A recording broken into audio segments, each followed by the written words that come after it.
আলহামদুলিল্লাহ আমরা ইতিপূর্বে এখন আমরা কি শিখলাম? এগুলো মুজাক্কার মুয়ান্নাসের পরিচয় জেনেছি। এখন এগুলো আমরা ব্যবহার শিখি, ব্যবহার বলি। বলো দেখি, একটি দরজা, একটি দরজা, বাবুন একটি দরজা। মুজাক্কার না মুয়ান্নাস? আচ্ছা, মুজাক্কার। ইহা একটি দরজা, ওহা একটি দরজা। তাহলে ইসমুল ইশারা যেগুলো রয়েছে মুজাক্কার মুয়ান্নাস, হাজা হাজিহি ইহা, জালিকা তিলকা উহা। হাজা জালিকা মুজাক্কারের জন্য, আর হাজিহি তিলকা মুয়ান্নাসের জন্য। তাহলে একবার বলো দেখি, ওহা একটি জানালা, ওহা একটি দরজা, ইহা একটি টেবিল। বলো বলো, ওহা একটি দেয়াল, ইহা একটি ব্ল্যাকবোর্ড, ওহা একটি জানালা। তাহলে শব্দ যেমন হবে ইসমুল ইশারাটা কি হবে? তেমনই হবে। শব্দ যদি মুজাক্কার হয় ইসমুল ইশারাটা মুজাক্কার হবে, শব্দ যদি মুয়ান্নাস হয় ইসমুল ইশারাটা কি হবে? আর এখানে হলো মুক্তাদা খবর। কি মুক্তাদা খবর? তো মুক্তাদা খবর মধ্যে একই রকম। মুক্তাদা যদি কি হয় মুজাক্কার হয়, খবরটাও মুজাক্কার হবে। মুক্তাদা যদি মুয়ান্নাস হয়, খবরটাও কি হবে? তাহলে আলহামদুলিল্লাহ আমাদের প্রথম যে অধ্যায় ছিল, এই প্রথম অধ্যায়ের মূলত উদ্দেশ্য হলো মুজাক্কার মুয়ান্নাস চেনা এবং তার ব্যবহার।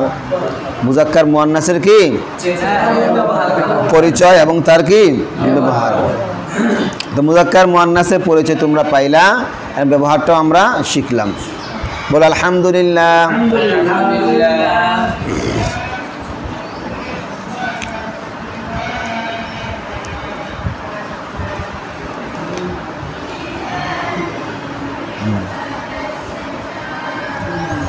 ইহা একটি মাদ্রাসা, ওহা একটি ব্ল্যাকবোর্ড, ইহা একটি কামরা, ওহা একটি ব্যাগ, ইহা একটি খাতা, ওহা একটি টেবিল, ইহা একটি রুলার,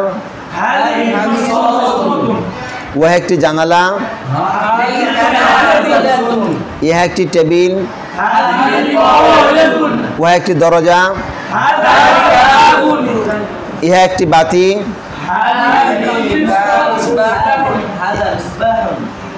ইহা একটি দেয়াল,